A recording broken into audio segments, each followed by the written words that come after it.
A very warm welcome to Capital Sports 3.0. I am one of your co-hosts, Alan Moore, for this evening's show. We have an awful lot to get through. We have a man whose name was actually not his name, or maybe it was his name, but we're going to come to that a little bit later. But that, of course, Mr. Mo Farah. Nike, their big dream, supported by Sebco, they got the games all the way out to Oregon, out to Eugene in Oregon, of course, the Nike headquarters. So basically, Nike in a bit of a what could be termed as sports washing, but they're basically, selling a lot of shoes and a lot of kit and making a lot of dreams come true as well in the World Athletics Championships. Of course, while people might knock Eugene, Oregon, it is a real athletics town. So there we go, all the way over in the west of America. And of course, Russia still in the cold, thanks to a ruling by CAS, the Court of Arbitration of Sport, this week. Fair or not, we don't know, but it does make sense. And the way that it was presented, it basically stayed in the middle of the line. So all seems good. Of course, we have an awful lot going around in the world of sports as well. The Tour de France is motoring to a finish. It's a very interesting moment. Tadej Pogačar, last week, of course, he was top of the mountain. This week, he's in second place, trailing by a couple of minutes, but he has a chance. He has a chance to make it up. He'll be going to Lourdes very, very soon. So that actually, that could be a good case for him. So I'm going to introduce straight in a way. We have another great guest coming up in just a short little while. Cian McGivney, all the way from the Kingdom, which is, of course, Kerry in Ireland. So he'll be joining us in just one moment. First, I'll bring in co-host, Mr. Andrew Flint. Andrew, all right, you're imbibing some grape juice. What jersey are you wearing? Can you tell me? Well, this is Altrincham FC. It's actually last season's kit, but local non-league side, hoping to become a league side next season, but unlikely. They've turned professional this year. So, yeah, a bit of reminder of home. Okay, that is always worthwhile. And we're going to start straight away with the sports news of the week. So an awful lot has been happening, because we mentioned the world of sports. One of the things that was interesting for an awful lot of people was the fact, and I'm going to bring up now, is that of the countries who were allowed to get away with less than rigorous testing, of course, has been Ukraine. Now, it's an interesting situation. We understand why. Many Ukrainian athletes are based outside of Ukraine.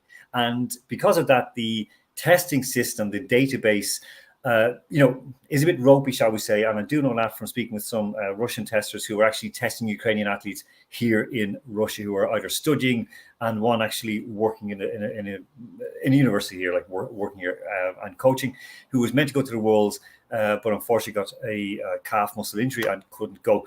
Andrew, it's an interesting one, because we do understand it is fair play, the fact that, Ukraine, it's a very difficult situation at the moment, and the fact that the athletes are not being tested as rigorously as others, it is kind of, okay for, I think, for everybody. I like, even those who love sports say, well, then it is fair.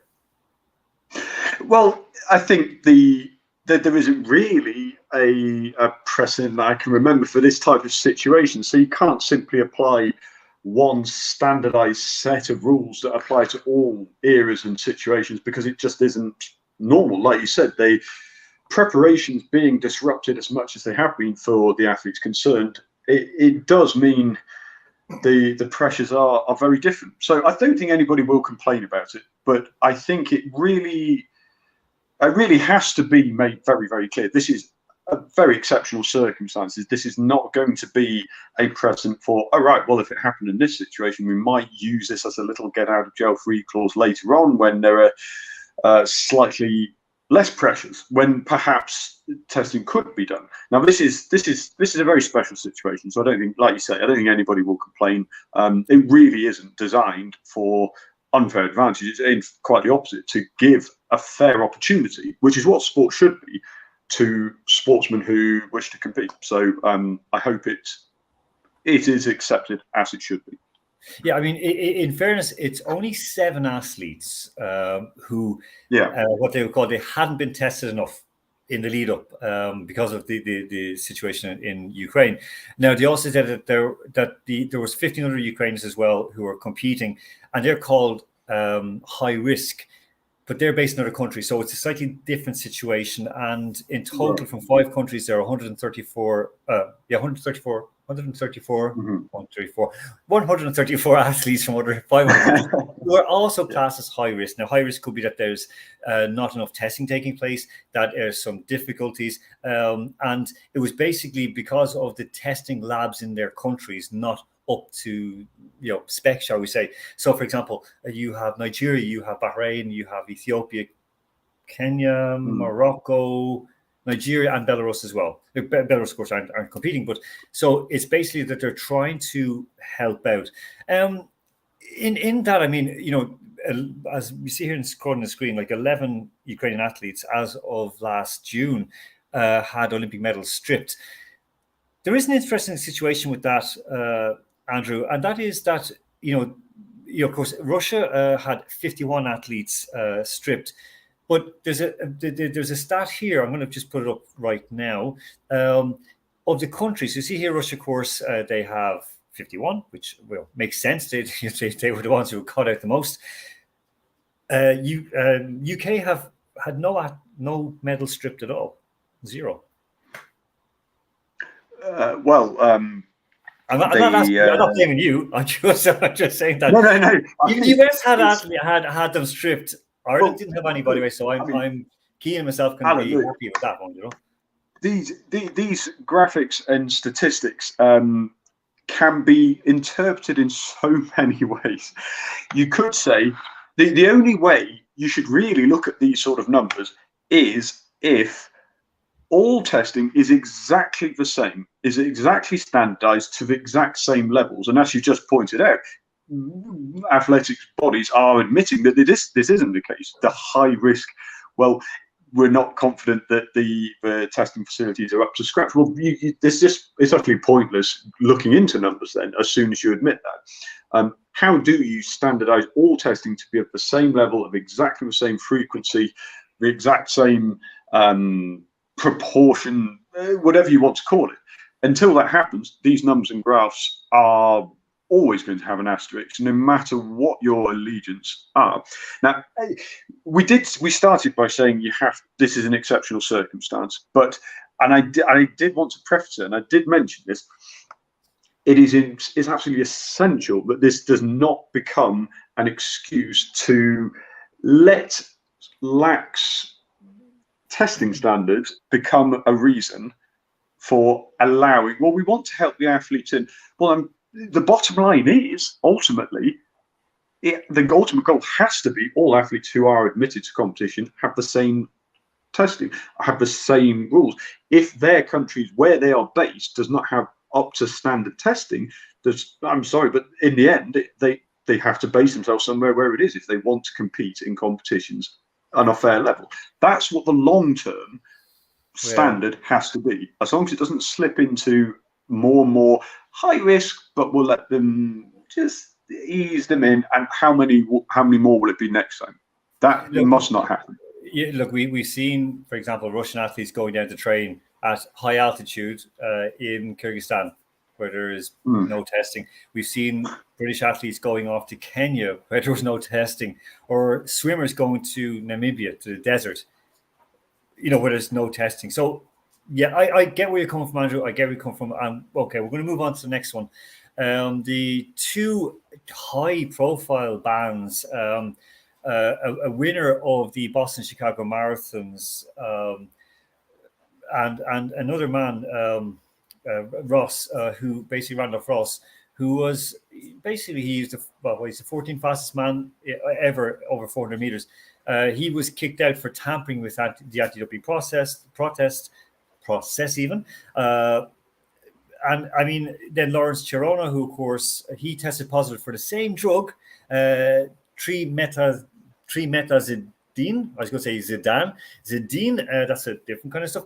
That's the heart drug, of course, that Kamila Valieva, the young 15-year-old Russian skater, who we discussed long and hard in terms of the whole situation of giving a child drugs, no matter what it is, even if it's just to get her on the ice, is completely wrong. But anyway, so basically, Toronto, who 3 years ago won the Boston Chicago marathons, two of the elite races, is out. He was one of the favorites for this marathon. This is a big strike. It's a big hit for athletics. And I don't think Seb will be very happy, would you, Andrew?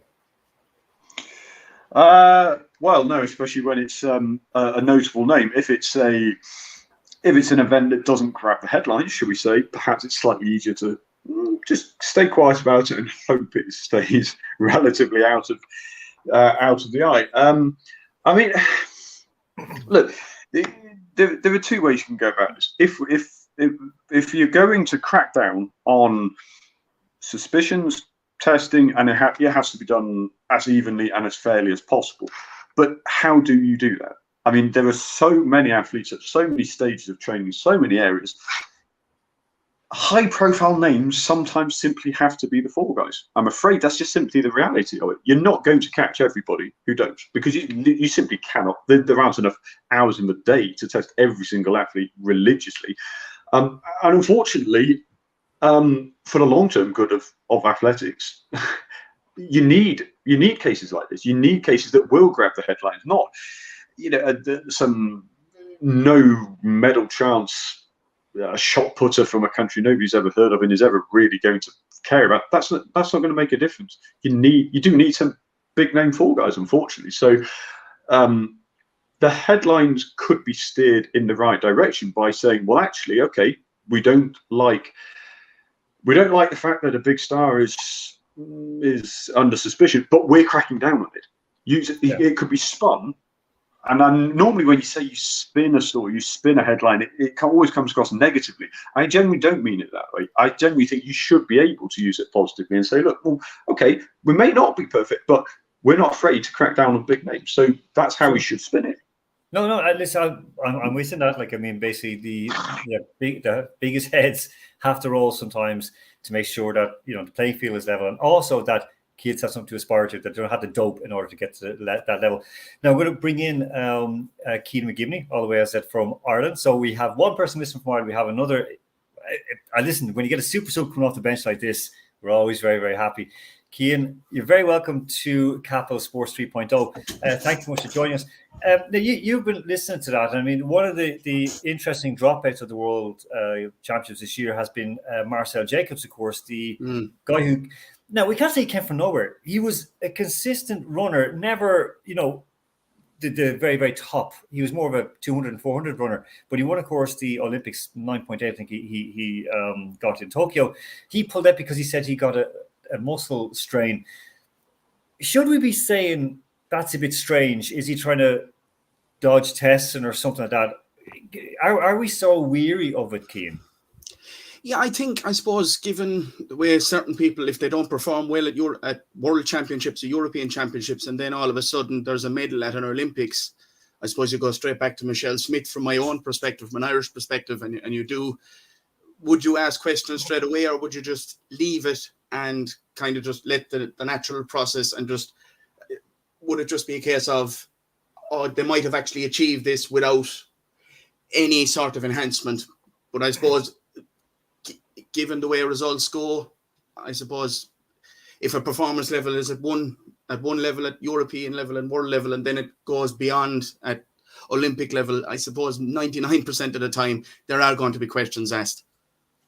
No, that is fair enough. I mean, we know ourselves. We've seen where there's a sort of a developmental curve, an upward curve. You can kind of see and trace it, which is why last week we were discussing with Stefan Isolt about Tadej Pogačar, the cyclist from Slovenia, who was literally phenomenal. From he basically, when he's learned to ride a bike, and he just went fast on the bike. Now we know that pro cycling is rotten to the core in many ways. I mean, there's no two ways about it.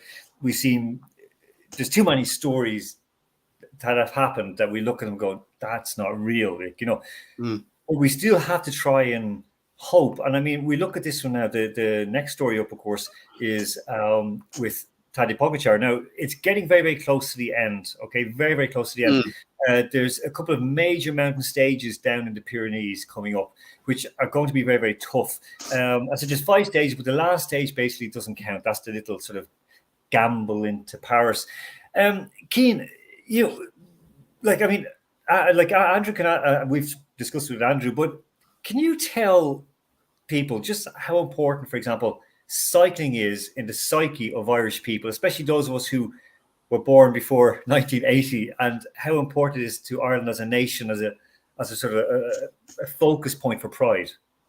Yeah, I suppose immediately you think of the Ross Talton, that would be the biggest race in Ireland, and again Sean Kelly, Stephen Roach immediately, and as you said, the 80s, the 87, the win in 87, when the tour came to Dublin and started in 1998. I mean, I was only 8 years of age when it came, but I do remember it, and it does definitely hold weight in this country. I mean, there isn't many people I don't know of that haven't taken up cycling as a hobby over the last 10 or 15 years. Every second person I met,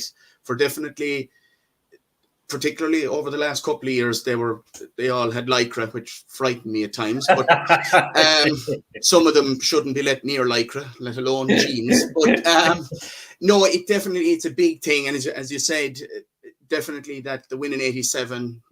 Automatically, you mentioned cycling, the name Sean Kelly will come up, Stephen Roach will come up, Nicholas Roach will come up automatically, Sam Bennett will come up automatically, and people may not even know about cycling, but those names will certainly come up in Ireland without any major thoughts put behind it. Andrew, same with like Britain for a long time, well, for many years. I've written about this before, where they had no cycling pedigree. They had occasional cyclists who went to the continent and did well, and guys like Robert Miller, who was a genuinely good cyclist, who was a great friend to the Irish cyclists. And all the English speaking lads all stuck together. The Canadians, the Aussies, the Americans, the Irish, the British, they all helped each other out. But that kind of transformation that happened under Dave Brailsford and Brian Cookson, even to this day, with Ineos Grenadiers are they're number one team in the Tour de France right now, like combination of all the times they're riders. It's still not being questioned how that big change came about, Andrew, has it? Well, I think the fairly obvious point to look at is how seismic the change was. I mean, when I was younger, I don't have memories like Ian had when I was 8 years old. It didn't grab me, cycling, and I'll be honest, I don't watch cycling regularly. I don't find it as much of a spectator sport, but I like following big stories. There simply weren't any, and suddenly out of nowhere, I mean, Bradley Wiggins is the name that grabbed the attention. It came along with around the 2012 Olympics. It suddenly became a really big thing. Now, I get when there's a project over time, when there's a golden age of sport, they talk about for a country that's not just hosting Olympics, goes for bids for host lots of world tournaments at once. As a general ethos, that's explainable. You simply bid to host, and you put a lot into youth development, but that doesn't explain.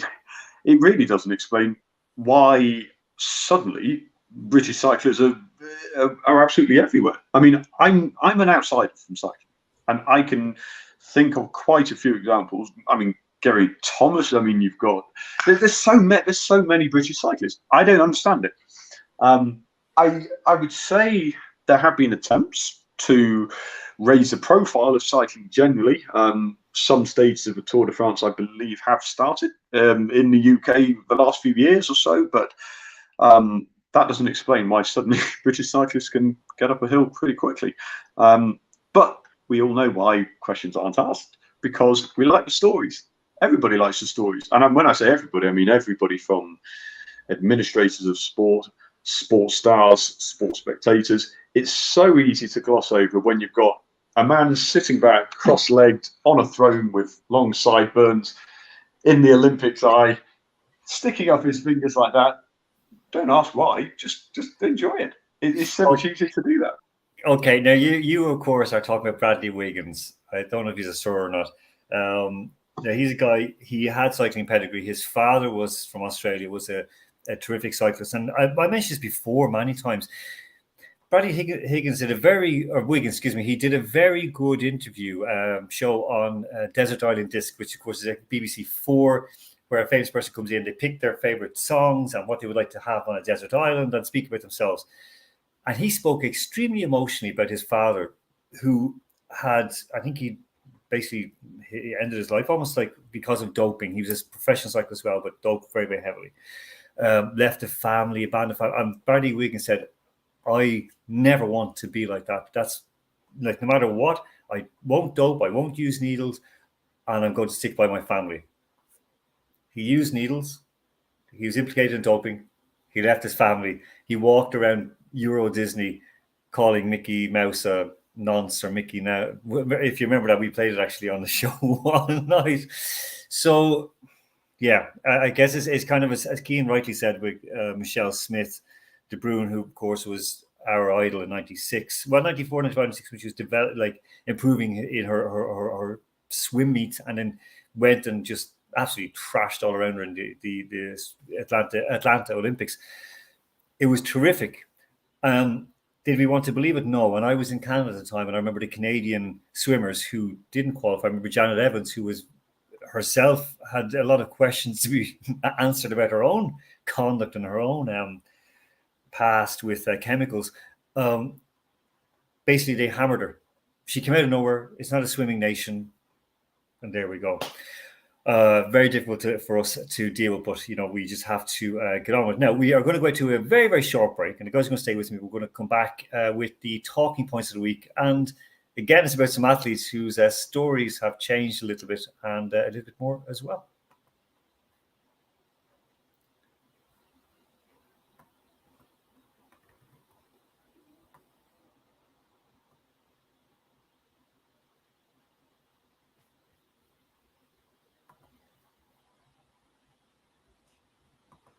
Okay, welcome back to Campus Force 3.0. We just had a little break to refresh our brains before we start into our talking points of the week.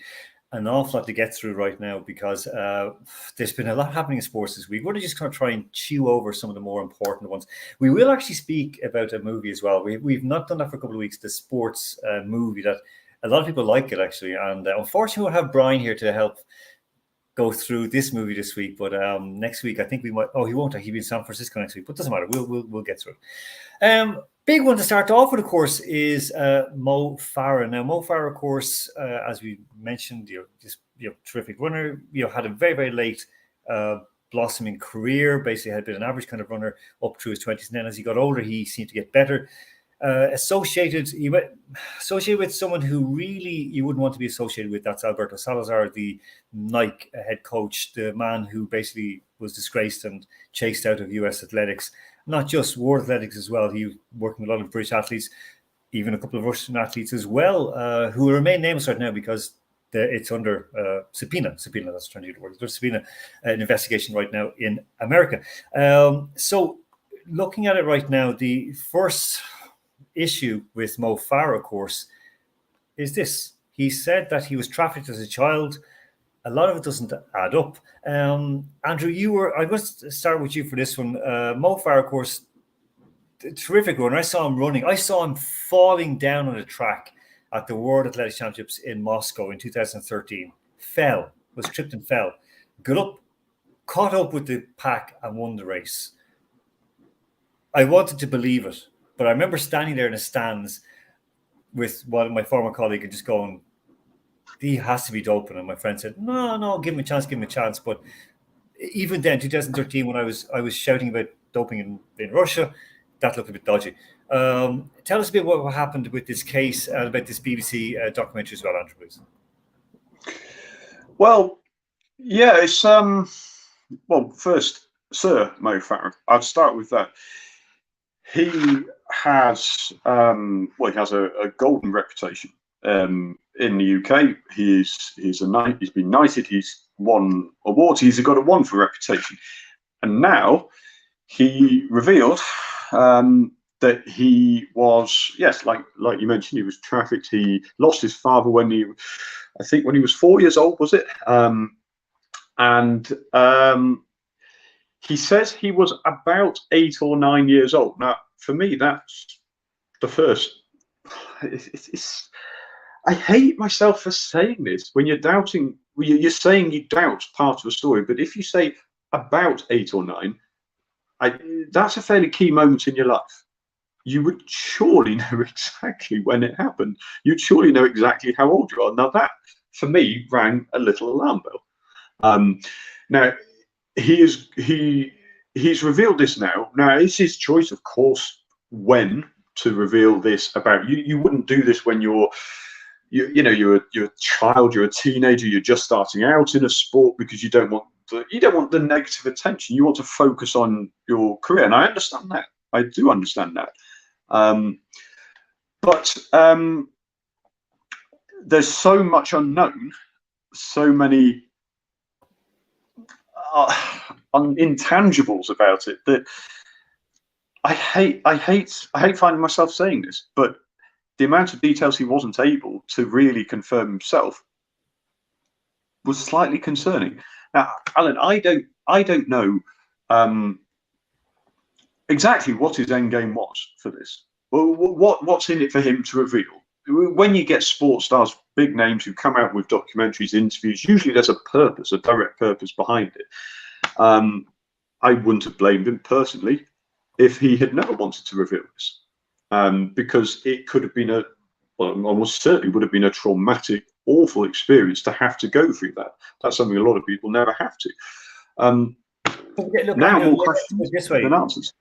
I felt very bad when I saw it, and I woke up in the morning. My other half said to me, "Oh God, you're always like she listens to the show. She's like that. You always make fun of Mo Farah, and like you look at what's happened to him." And I was going, that's And for a while, as I was having breakfast and that, and I was going into work, I was thinking, yeah, I feel for him. But then when I started reading the not the extract, not the excerpt, boy, the can't think of the script or whatever script from it. I started to go, that's not quite real. That can't be real, because I do remember him going to his old school. And then one thing that really bugged me was the fact that, so he said like his real name was Hussein Abdi Kahin, excuse me, and that he was trafficked to a kind of a family member, and then taken from her once his school teacher found out that there was some problems, taken from her and given to her sister-in-law. That I was thinking, this doesn't seem real. Cian, Andy Mack is going to join us in a moment, but before we bring Andy into the conversation, were you disturbed by any elements of this story that Mo Farah came out with? Why now would be probably the biggest question for me. Why didn't he do it in probably the immediate aftermath of the wins at London 2012, or at another time after 2012 or something? It's definitely sympathetic towards him. I mean, I've never had to go through something like that. Hopefully I never will. And I wouldn't have the first clue what it's like to have to face that.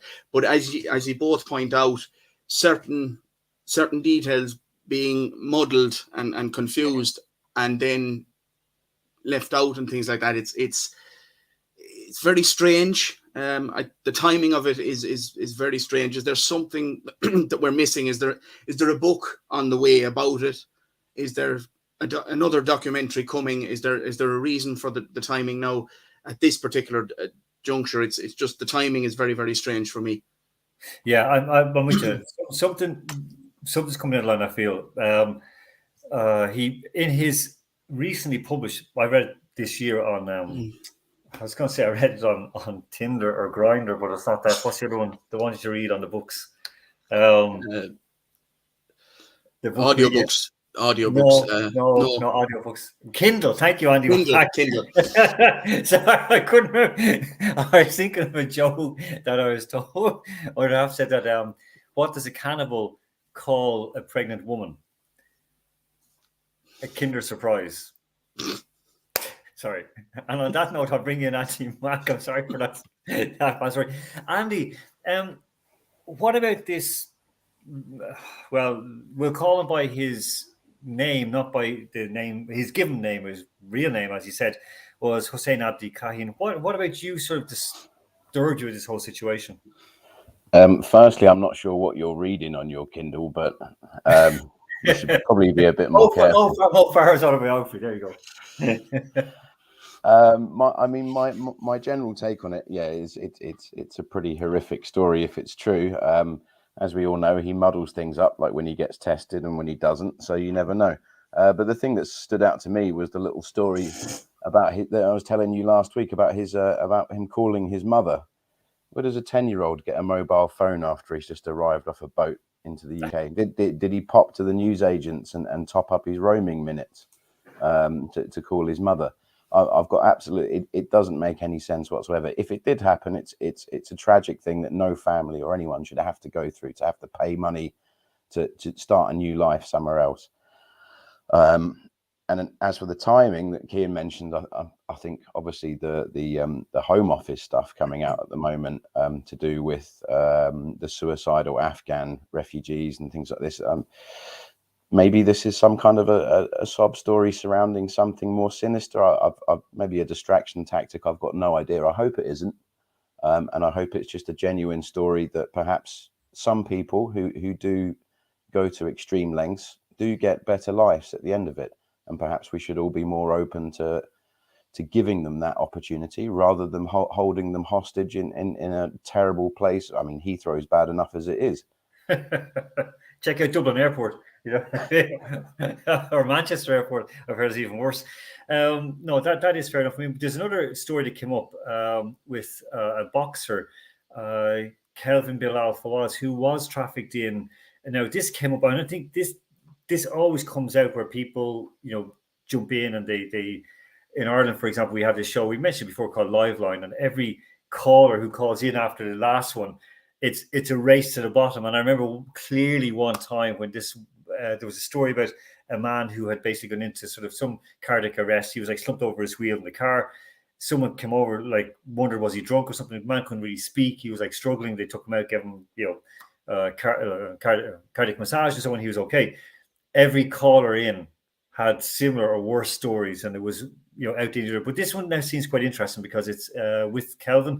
He'd been trafficked as a young boy, and then he basically had signed with MTK. We know who that is, Mr. Kinahan. He signed with them, had 2 pro fights, and then that broke down. And all was because he'd been trafficked in and wasn't given citizenship. He was given like very short-term visa rights. Can I start with you on this? Just very, very quickly on this one. We've seen a lot of this, for example, in Ireland. We're talking about there's no space left, and the one thing I heard this week. Now, this is, I guess this is kind of partially related to sports. I heard this phrase from the head of Red Cross: seated accommodation for people who are people who are fleeing for their lives, whether it be Ukrainian refugees, whether it be Yemeni refugees, or it could be people from Pakistan, Afghanistan who are looking for new lives in a new country. But they're in seated accommodation, which basically means that there's nowhere for them to lie down. They're sitting on a seat, and that's what they call it. As Andy Mack, should we have more understanding for people like, if Mo Farah has truly been trafficked in, should we have more understanding for that? And basically, is that an excuse for other sort of not such great things he might have done in terms of with his association with Salazar and Chakravarti and so on? I think you can probably lay that aside for the moment. I think it's something we're all going to have to get used to. As more and more nations are kind of ignored and going through multiple crises at the moment, I think we're going to see more waves and waves of migrants looking to do the same. So we sort it now, or we pretend it's not an issue by sending them back to countries that are even further away from the ones that they're trying to flee. How we do that, I've got no idea. It's probably going to take an awful lot of money, time, and something that isn't a short-term solution.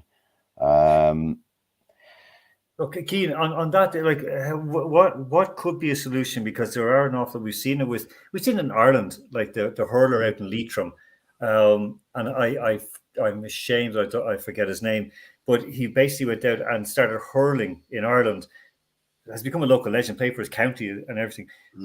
Should we have that greater understanding of the needs and maybe sport is actually a way to help?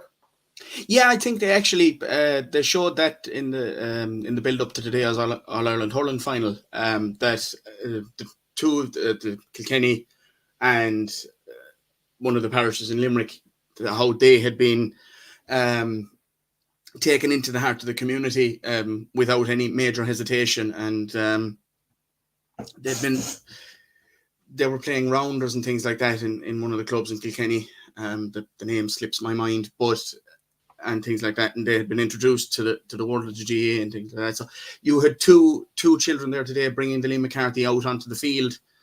So that was another nice touch. I know immediately when people realised that was going to happen, what about the homeless in Ireland and other things like that? So a bit like you mentioned earlier on Liveline, as soon as that was mentioned, it was straight away, what about everyone else? It wasn't just, can we take it as a nice moment and just leave it at that? Yeah, that's we'll move on. I know with that, yeah, I do understand it because I heard it from even my own mom, who's the most welcoming and thoughtful person you want to meet. And if she said, like, we don't have enough to help our own and so on, I know. I get that. I really maybe we can ask the the Qatari World Cup to donate all of their profits to solving a few crises. We could See ask how that goes down. or ask the live golfers to donate half their purse, for example. Henrik Stenson's up first. Exactly. Or David Beckham maybe to pay 10% like guilt tax on the money that he's getting from Qatar. Every round of golf that Gareth Bale plays from here on in, he donates half of the green fees. It could be. Right. Moving on to the final quick one before we do it. This is about the CAS. CAS, of course, dismissing the appeal by the Russian Football Union and, of course, 4 Russian football teams who would have been playing in Europe, especially Zenit, Sochi, CSKA and Dinamo. Strangely, Spartak didn't get involved in that, but then again, they are a clown car of a club, so they're just not worth it. The main thing that they said was that nothing that was presented would change the minds. They studiously avoided the word war. And as we discussed before, there's an awful lot of sense in continuing or upholding the ban. Andy, Mac, I'll start with you on this. No matter what, there's no good decision in this because people are going to be pissed off. And of course, we do know, we discussed this before. I think it was John O'Brien. We asked him, would there be a chance to get 3 fair judges in Europe? And he answered no. But I don't know if it's about fairness. I think it's just about maybe common sense, Andy. Yeah, and I think the common sense decision right now is to delay it and push it as far down the road as they physically can. Let's face it, if certain clubs ended up getting drawn against the Russian clubs in the Champions League, would they go? Would they play? Possibly not. Might they have Ukrainian players in their squad that would refuse to go? It's going to obviously impact on a lot of different things, a lot of different elements that CAS can't really have any ruling over. So I think they've probably made the right decision for now. And look at it again for next season and see where we are. Well, look, the one line in the ruling, which I know Eastelt had wanted to point out, was that, and I'm going to quote it exactly from the ruling from CAS, that the panel finds it unfortunate the current military operations in Ukraine, for which Russian football teams, clubs, and players that have themselves no responsibility, had, by reason of the decisions of FIFA and UEFA, such an adverse effect on them and Russian football generally, but those effects were, in the panel's view, offset by the need for secure and orderly conduct of football events for the rest of the world. It's just as you said, Andy, it is a case that it is a common sense ruling. Cian, we discussed this before we went on air. I mean, and Andy pointed out there, I mean, like Ukrainian players, being sent to play in Russia, or even a neutral venue against a Russian team, even if, and we know many Ukrainian players and coaches and staff who are working in Russia, and they've stayed and they've been looked after, and a lot of the Russian fans, even like Dinamo fans, rallied behind coaches and players and basically said, look, what's happening is happening. We are just with you. We're together. We're a team. But in regards to that, this is a common sense ruling because God forbid, Russia draw Ukraine in the World Cup, for example, the World Cup finals, or worse still, a Russian club like Spartak gets drawn against Shakhtar Donetsk. Yeah, I wouldn't like to be in any of the football organisations, FIFA, UEFA, anyone like that. I wouldn't like to be in their shoes. If that happened, I suppose you go back again, Ireland and Northern Ireland, they tried to avoid that happening back particularly in the 80s. So it's definitely something that I can draw experience on. It's something I think that I suppose the clubs need to be banned for the foreseeable future, with again probably a date in maybe 6 months, maybe 12 months, to just look and see, can they be, some of the clubs be reintegrated if things have changed in the Ukraine in the next 6 to 12 months. But certainly at the moment, it's probably the best course of action to keep the clubs and the countries away from international competition. Yeah, that's fair enough. Andrew Flint, you be in general agreement with that, or you think it might be a bit unfair to keep Russian teams and Russian national teams, of course, including the women who should have been playing in the European Championships, but you be against basically sort of lifting the ban just yet, Andrew? No, I mean, Kian and Andy have said it exactly. It would be fairly illogical to suddenly turn around and say, well, actually now it's okay, because the number of factors well beyond football authorities' responsibilities and powers, there's so many of them that they can't control. It would just be inviting trouble on so many levels. I mean, like you mentioned, right now the Women's European Championships in England, Portugal were given, I think it was only about 6-7 weeks notice before they took Russia's place.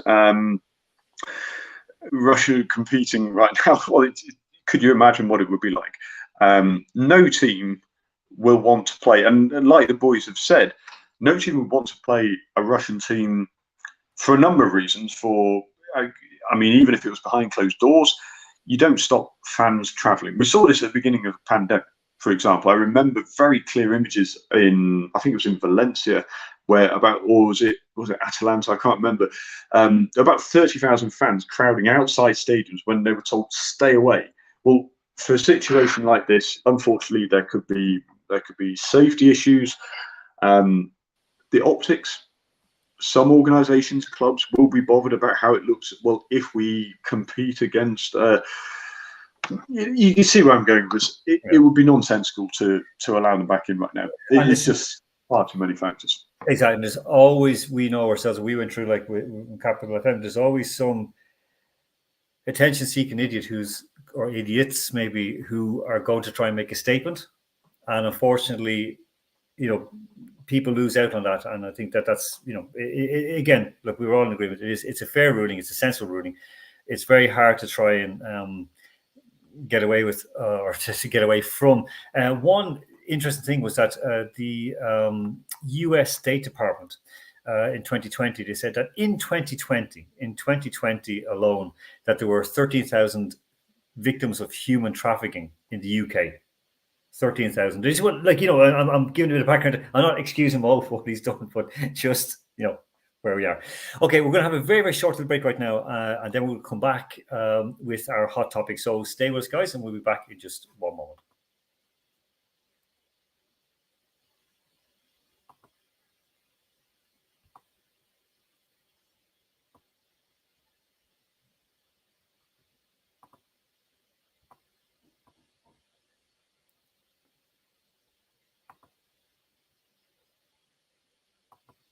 Okay, we are back, and seeing as he is the last in, Andy Mack, it's over to you to start off. Now we'll go with Keane and Andrew for the sporting hot topic. So Andrew, it's over to you. I'm very unprepared for my hot topic, but my rant will be the transfer market this week, because we were having a discussion about a certain player that I'd actually never heard of called Nathan Collins. You said was absolutely fantastic, but I don't even remember him. And he cost 20 million, and he's had a few games at Stoke, a few games at some other Brexit clubs, and has now gone to Wolves for 20 million. Ronaldo was having bids on him for 25 for a couple of years for a transfer. Yes, his wages will be more. But what on earth is going on with the state of trying to get English players?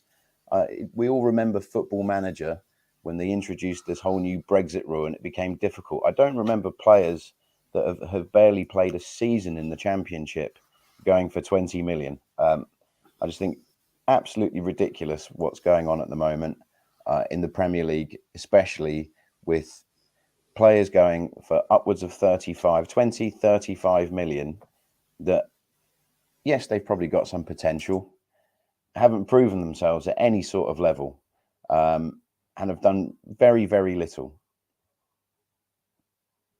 Rant over. Nuts. Absolutely nuts. Keane, I'm going to give you a right to reply on that one to start off with. No, I sent Andy, we had this discussion this week in the chat that I was saying Nathan Collins is a great player. He's a young player. He's on the way up. He comes from footballing royalty in Ireland as well. I mean, when I say pedigree, this is like, you know, when you have these genetic mutations, he's like kind of a mutant from a Marvel comic. He's that good.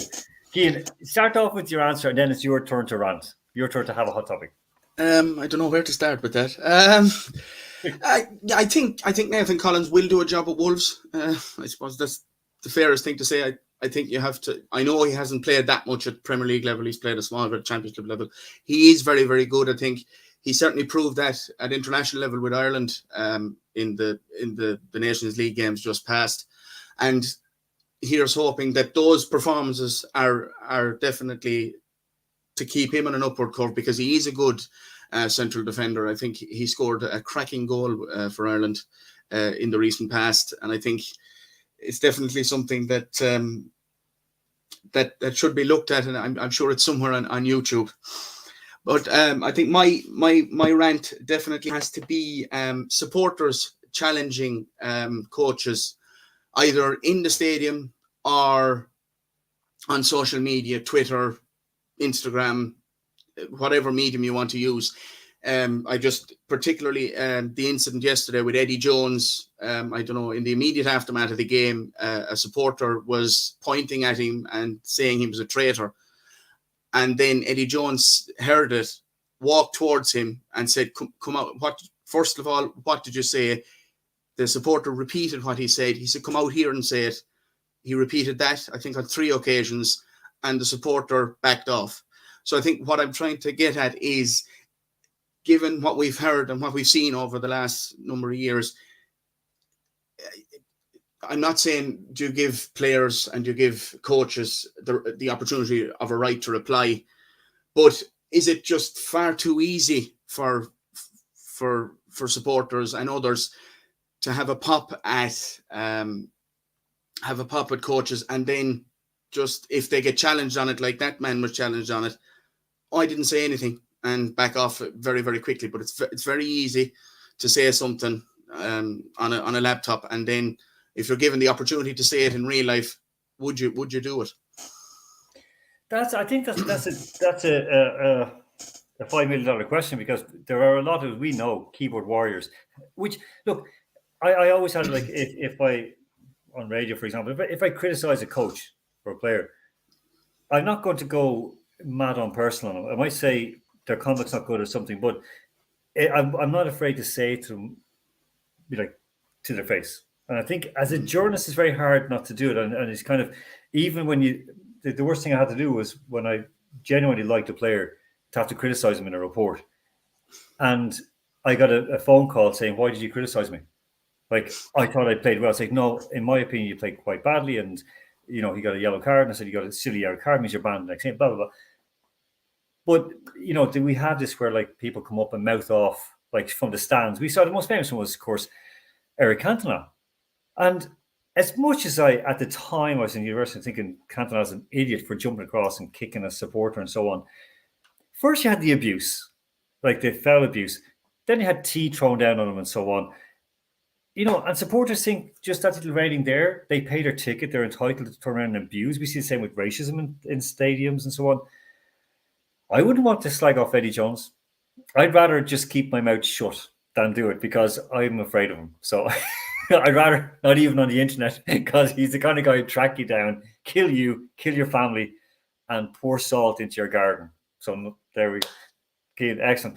Andrew Flint, your hot topic.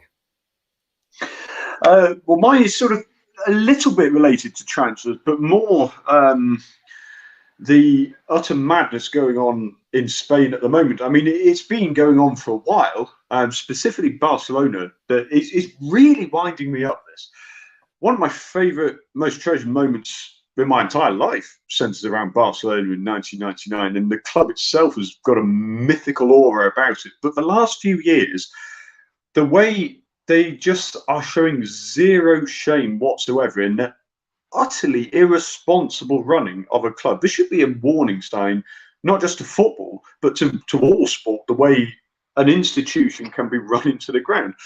They have to, my understanding is, they are, in Spain, they have very strict wage salary caps, where I think it's up to 60% of revenue. They're not allowed to spend more than that. If they go above that, they can't spend any more money on players. And yet they're signing players. They signed Frank Kessié, they signed Andreas Christensen, but they can't register them yet because they still have to shed 144 million a year in wages. How does this even happen? Then the way they're trying to get out of it is so complicated. I'm not even sure anybody really understands. But one way they've tried to start making a bit of money is selling some of their TV rights deal, which I believe will get them about 15-20 million a year breathing space. But even that in itself is just absolutely insane. The share of TV money that Real Madrid and Barcelona hoover up in Spain is quite frankly disgusting. Robert Lewandowski has been a deal agreed in principle. I mean, why are they allowed to do this? They just get to, it's like impunity. We're too big a club to not be allowed to make official announcements and practically ruin careers. We've seen how they dispend of players they simply have no need for anymore. Adama Traore comes in, does well for 2 or 3 sprints, and suddenly his stock was rising, and now he's struggling to get a game at Wolves. I mean, this irresponsibility, the way clubs are run, and nobody does anything about it, is able to do anything about it, or a mixture of the two, it absolutely infuriates me. They become a plaything at best, and the lack of regulation in sport, and in a more general sense, is my real rant. But Barcelona bringing it into sharp focus with their, well, I don't even know what to call it. Is it arrogance? Is it financial criminality? Even I don't know. It's outrageous what they get away with. It's a mix. It's Andrew. It's a mix. Look, we discussed this before as well, and we mentioned I saw it myself many times firsthand with clubs. It was brought home most starkly to me in Malta in 2009 when there was investment put in into the club I was working with, and suddenly there was a season break. There was a scandal over a team, Marshallstock, who had been buying games and were relegated, and then there was like a break in the season. And in that time, when they're paying the wages, suddenly in October, before Tim was born, the club had no money. The club was bankrupt. And I was like, what the hell? And all of a sudden there's no money. Simply because they had thrown so much money into getting players and paying off old debts that suddenly they couldn't play players for the rest of the season. So I had to work until the very end of the season to pay off debts that were 3, 4, 5 years old from players who were unpaid. And Barcelona did the same thing, not playing players and so on. And we saw Real Madrid many years ago when they sold their training ground to the city and were giving it back. So it's a normal thing. We discussed. I mean, the main reason I wanted to bring Barcelona up is because I thought this was a slam dunk for my club, Manchester United, getting Frankie de Jong, a player we desperately need. And I thought, well, this is easy. They need to get rid of him. We still can't sign him. So really, it's a rant about Manchester United's inadequacies at transfer negotiations. But anyway, that's a whole other rant. That's Manchester. Not really a hot topic, but just a peeve of mine. I know, Andy Mack, you mentioned Aaron Ramsey in that as well. Yeah, at Juventus. I mean, the money that it's silly money, it's absolutely silly money. It's not silly money. It was his wages. It was what he was promised at the start of the thing as part of a contract. They say he's on 240 grand a week. That's the aggregate of all of it added up at the end of, and they're bailing out on him so he doesn't play one more game or he's not there at the end of the season. So they ping him off to Rangers for 30 grand a week or whatever it was. And you wonder why he's all miserable and missing penalties. Listen, we see this with, again, I remember, well, I won't go into my own personal experience with a club in Croatia where basically I was fired before the last game of the season because if we had stayed up, and if we stayed up and at the end of the season, like when the season officially ended, I think it was the 15th of May, as far as I remember, they would have to pay me 10,000 euros. and they fired me one game to go before the end of the season, paid me that 1 month's wages, which is very little at the time, and the 10,000, which had already been banked, was in escrow in an escrow account. They did where we were. Okay, we're going to move on to some sports movie magic. The movie this week will have some. It's an interesting one. It's one that the guys, let's say, kind of we came up with sort of very, very quickly. It was one that actually Andrew Flint was the person who, well, I say that Andrew chose it in a way. It's an oldie, but a very, very goodie. It's right now, I think it's 18 years old. Okay. Yeah, 18. I'm just double checking here to make sure I got it right. So it is, it's 18 years old. And it is Dodgeball. Now, Dodgeball, this is the end screen. But we're going to, we're going to go back into this. Dodgeball, Vince Vaughn, Ben Stiller, terrific pairing. Huge moneymaker for them. Basically brought in on a 20 million budget, or sorry, 30 million budget, or I think it was 20 million plus add-ons. Bonus that ended up being paid out, but it brought in 168 million, was nominated for Sports Movie of the Year by the ESPYs. Got mainly a very positive reaction. It's based around the sport that some people would know is called dodgeball, where basically you've got two teams and they have the like rubber balls and they throw at each other. So if you catch it, then you stay in, and if you get hit with it, you're out. Cian, now you said that it's a while since you've seen this movie, but what do you remember about it, and what is your strongest memory about it? I suppose the whole precedence of it, I found it, I was only 14 when it came out.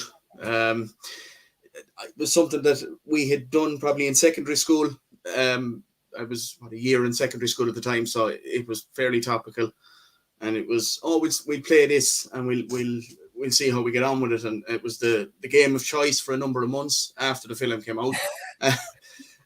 We forgot about everything else when PE classes came up and things. So it was definitely something that definitely a film that left an impression, left quite a few marks on my body, actually, if I remember rightly. So it's definitely a film that I won't ever forget. Certainly in the not too distant future, anyway. There seems to be some trauma there, Cian. We can talk about it off air. Don't worry about it. I think so. Yeah, maybe. Yeah. We should say, if anybody has been affected by this discussion, we usually say that in a very serious manner. I think this is kind of still serious. Andy Mack, what are your memories about the movie?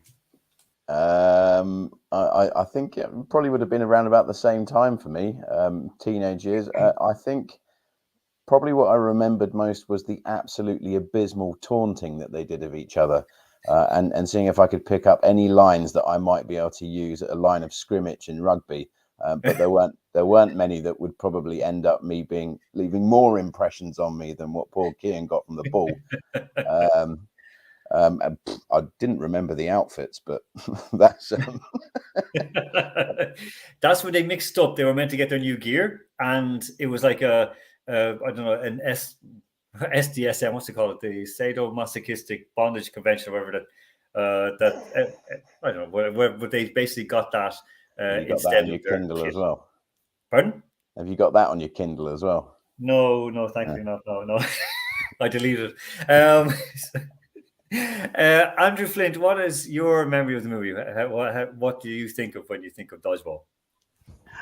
I mean, it's very low maintenance viewing. It's really not a highbrow storyline. Of course, you know they're going to win, and at the end of it, because it's even the little tagline, an underdog story.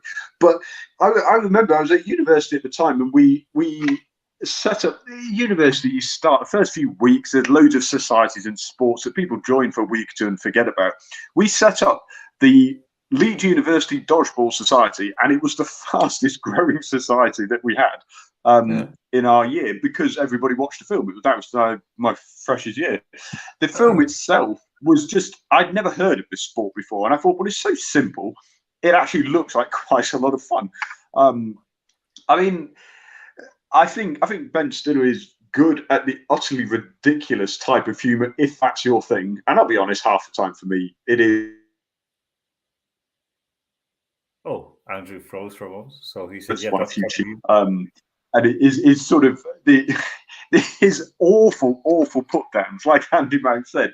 The best were when he can't even finish a sentence, and he still has the cockiness and arrogance to carry on with his Peter Lafleur fling of his face. You know, it's an acquired taste of humour, should we say? I think, but the sport itself. It brought a new sport I'd never heard of to my attention, and a lot of people, I think, had never heard of it either.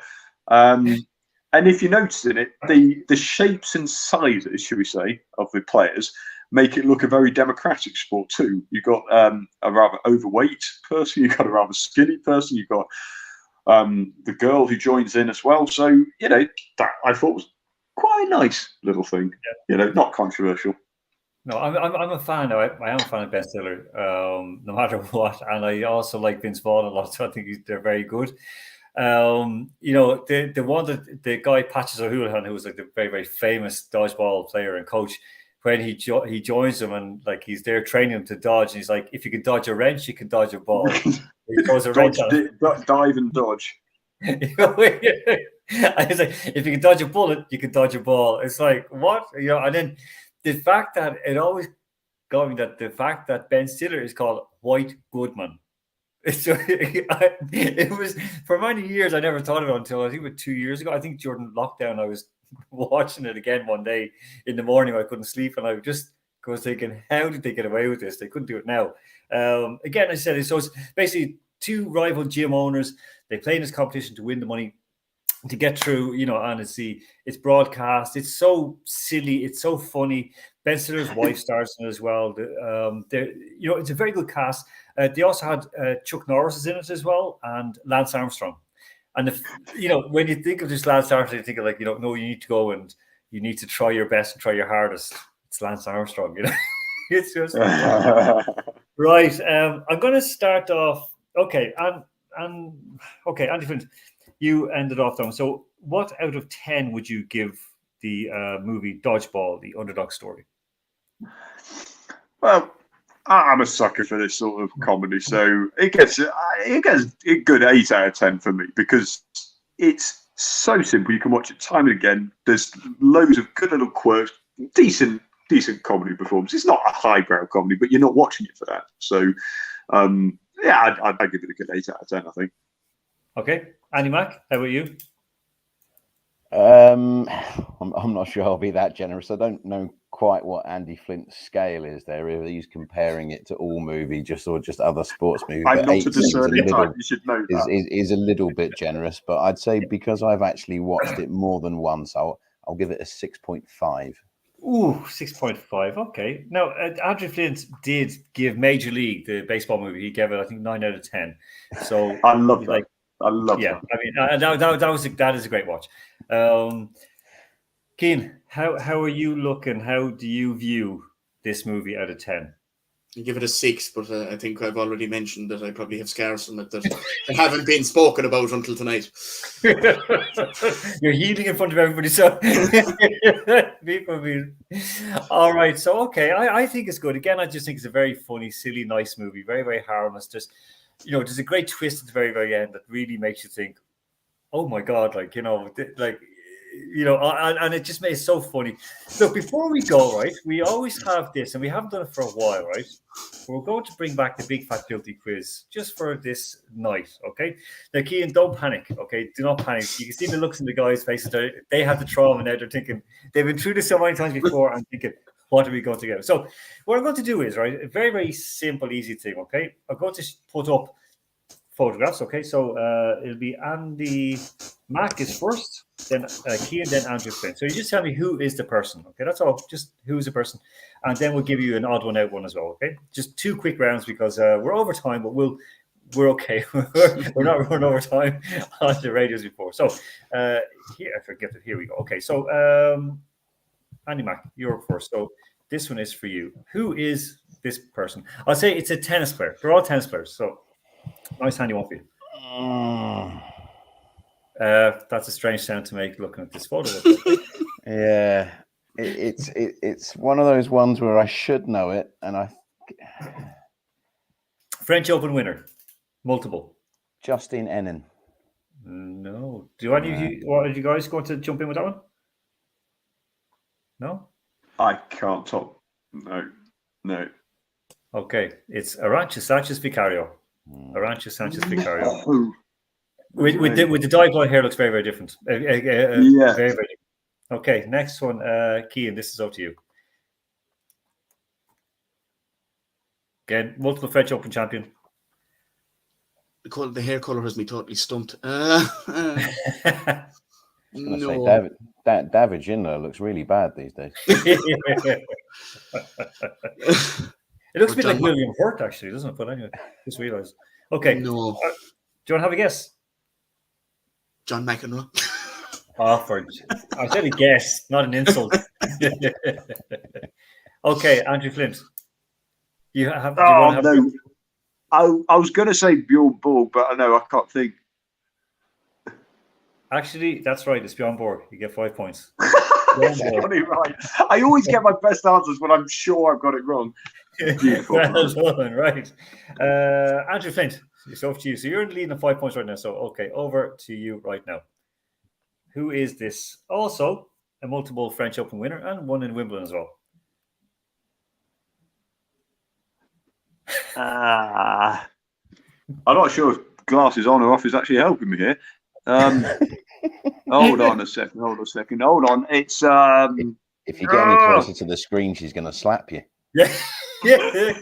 Hashtag me too moment. No, I pass. I can't find a name. Cian, you're under Andrew, so in the best possible sense of the word, have a go. Who do you think it is? No. It's going to annoy me. No, that is going to annoy me too, but I just can't off the top of my head. Andy Mac? Justin Ennen. No, it's Chris This Evert. is becoming the Cleveland of our photo round, this. It is. It's Chris Evert. So it's Chris Evert. Here we go. Right. So I'm going to try to get. Okay. Andrew Flint has points. Who's the last person that I asked? That was it was Andrew Flint. Okay. So go back to Andy Mac. This is a chance for you. Okay. Here we go. Who is this? Get a French Open winner. Multiple. Bill Gates' young tennis love child. Could be. No. Andrew Flint.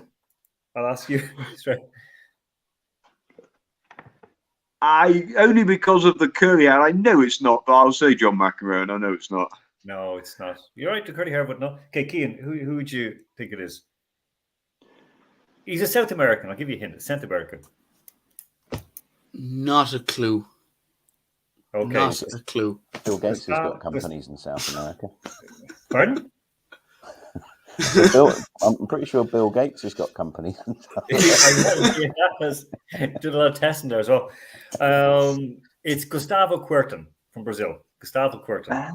And finally, Andy Mac. Or wait, Andy Mac. Okay, Cian, I'm going to throw this your way. Who is this? Again, a multiple French Open winner.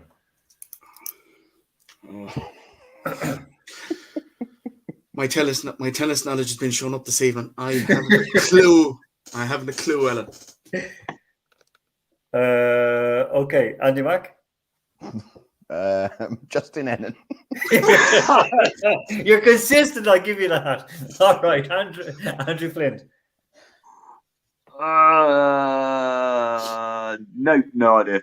No idea. Okay, I'll give you all a hint. Right, think of Psycho, the original.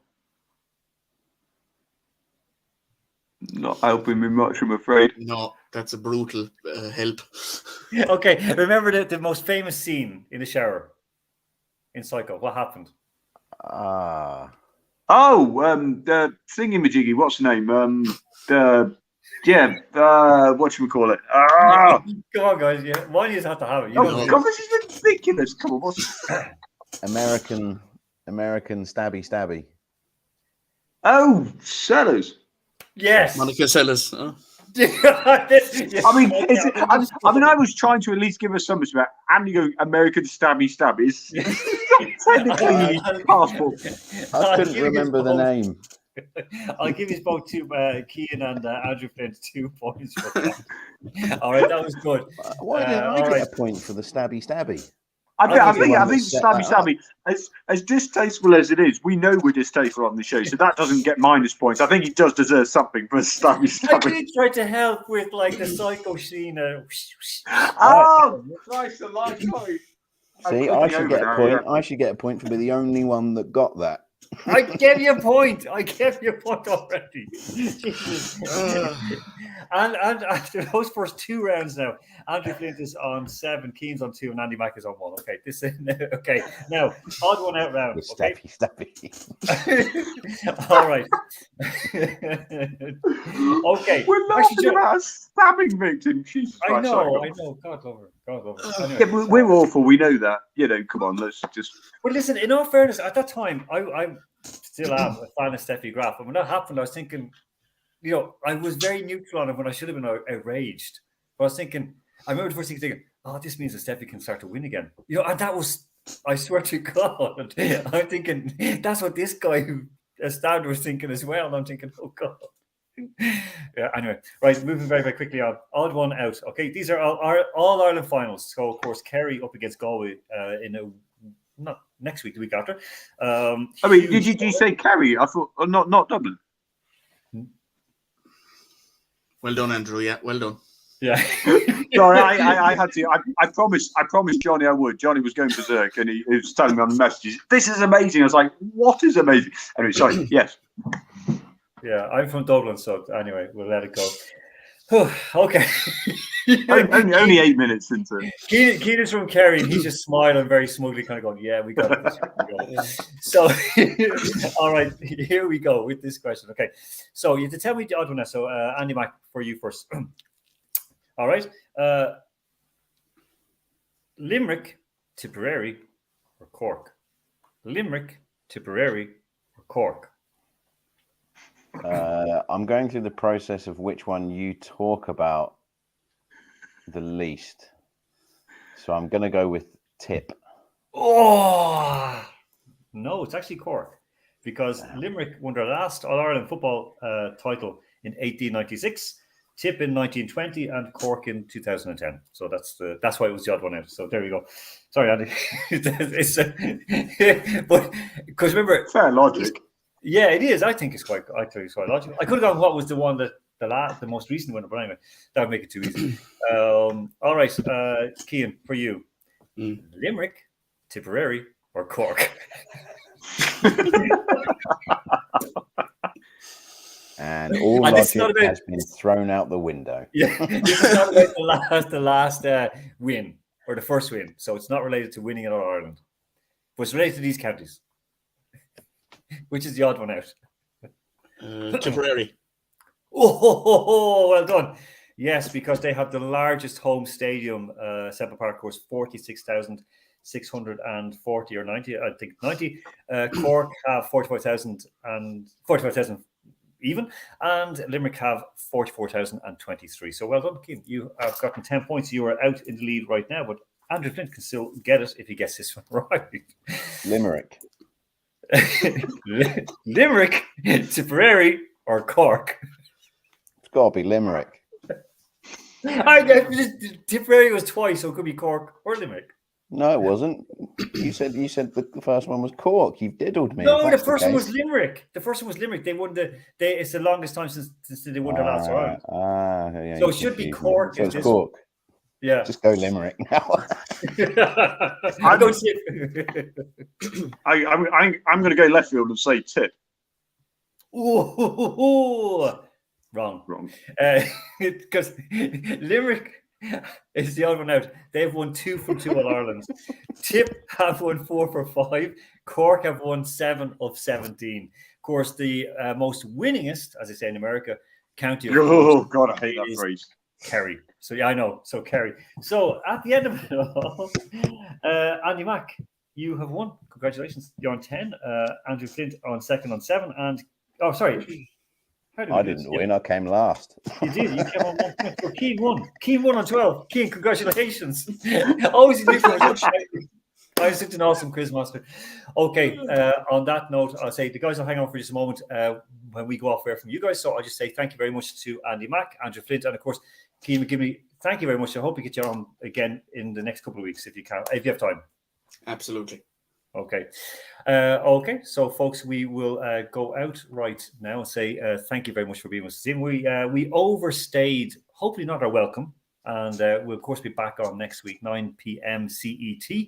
And we'll have even more sports to discuss, even more guests on as well, and maybe a bit more madness as well with the Big Fat Filthy Quiz. So until next week, I'll say take care of yourselves and, of course, each other.